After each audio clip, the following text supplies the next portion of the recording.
Hi అండి, నమస్తే. Welcome back to Chinki studio. ఈ వీడియోలో నేను మీకు ఒకే వీడియోలో 2 పచ్చళ్ళు చూపించబోతున్నాను. అదే ఆవకాయ పచ్చడి అండ్ నువ్వుల పచ్చడి అనమాట. మా హస్బెండ్ అండ్ మా పెద్దబాబు వెళ్ళి తీసుకొచ్చారనమాట తోట నుండి. ఎంత ఫ్రెష్గా ఉన్నాయి కదా.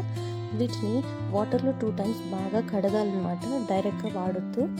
వాటర్లో వేసిన తర్వాత వాటర్ ఉంటుంది కాబట్టి వీటిని డ్రైనెస్ పోవడానికి అలా ఆరబెట్టి అండ్ వాటర్లో నుంచి ఎక్కడైనా వాటర్ ఉన్నా కూడా తడి బట్ట లేకుండా తుడుచుకోవాలి. తడి అనేదే లేకుండా తుడుచుకోవాలి. ఆ తడి లేకుండా తుడుచుకున్న తర్వాతనే ముక్కలు కట్ చేసుకోవాలన్నమాట.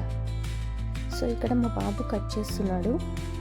అండ్ ఇది కట్ చేస్తున్నాడంటే చిన్న బాబుతో కట్ చేస్తున్నారు అనుకోవద్దు, ఎందుకంటే మా అత్తమ్మగారు పక్కనే ఉన్నారు. సో ఆవిడుండి అడిగారనమాట. అడిగితేనే మా బాబు కట్ చేస్తున్నాడు. ఆ రోజు మ్యాచ్ ఉండే అనమాట, అందుకే చేశాడు కూడా. కాకపోతే హ్యాండ్ బాగా పెయిన్ వచ్చిందంట తనకి. సో ఇక్కడ మాత్రం ఏంటంటే అవన్నీ ఒక పెద్ద క్లాత్ తీసుకొని పరిచి వాటన్నిటిని క్లీన్ చేసి పెడుతున్నారనమాట. ఎందుకంటే మనం కొట్టేటప్పుడు చెక్క పొట్టు ఉంటుంది కాబట్టి. ఇక్కడ నేను ఇంగ్రీడియంట్స్ చూపిస్తున్నాను. జీలకర్ర, మెంతులు అండ్ ఇక్కడ ఇవన్నీ డ్రై రోస్ట్ చేసి పెట్టుకోవాలి.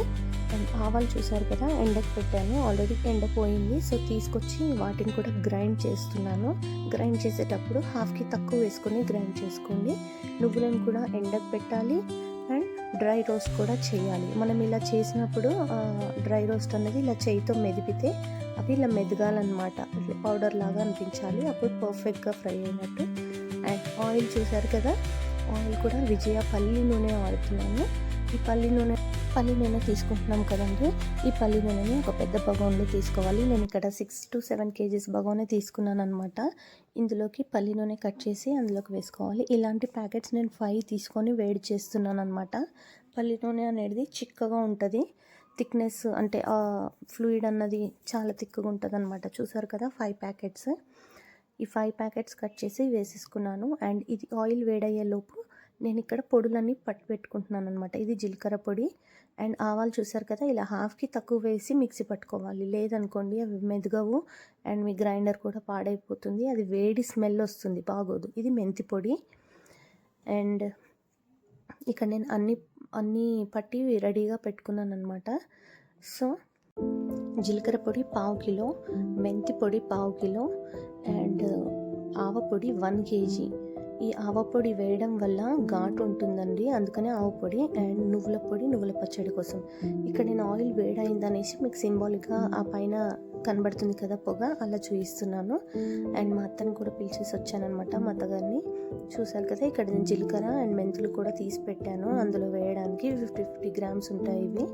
సో చూసారు కదా ఆయిల్ ఎలా పొగలు వస్తున్నాయో. ఇది పొగ వస్తుందంటే ఏమీ అది కాదండి, స్మెల్ మాత్రం బాగుంటుంది.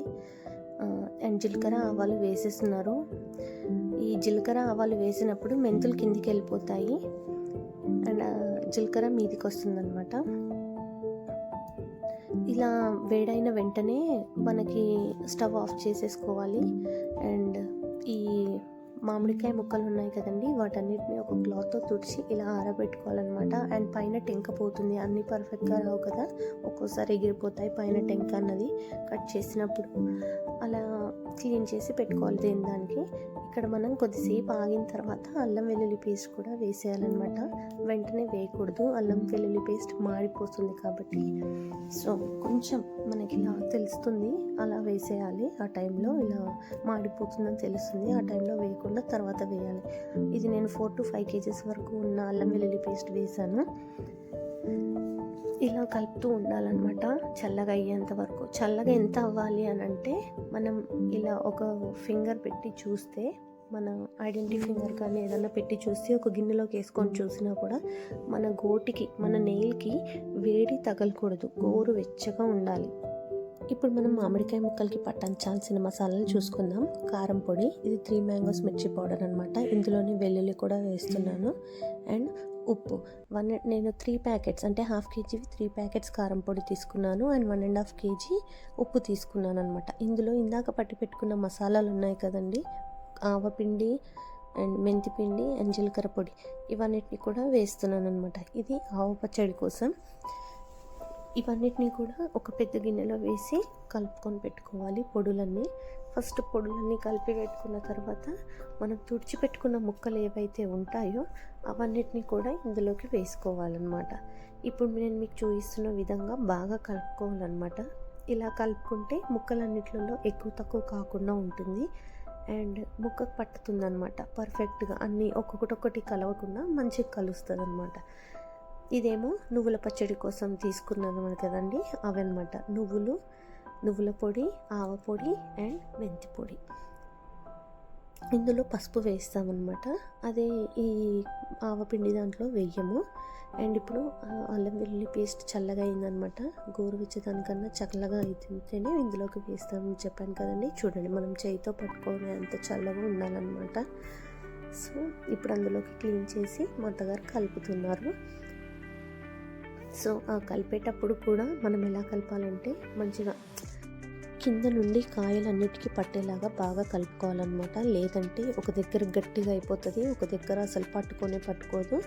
సో ఇలా బాగా కలుపుకోవాలన్నమాట. ఇలా కలుపుకున్న తర్వాత మేము ఏం చేస్తామనంటే అన్నీ కలిపి నీట్గా చేసి ఇలా దేవుడి రూమ్లో కప్పి పెడతామన్నమాట.